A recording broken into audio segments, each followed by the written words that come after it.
রিজিকের পেরেশানি আপনার ভিতরে ঢুকিয়ে দিয়েছে।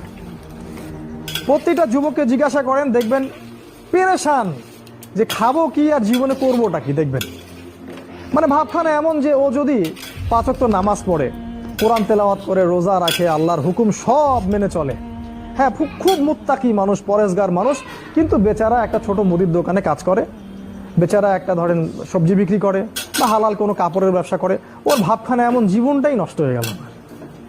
জীবনে কিছুই করতে পারলাম না, কি করলাম জীবনে, নিজের পায়ে দাঁড়াতেই পারলাম না। এই যে কনসেপ্টটা মাথার মধ্যে ঢুকিয়ে দিয়েছে, এটা ওই পশ্চিমাদের থেকে আসছে আর কি।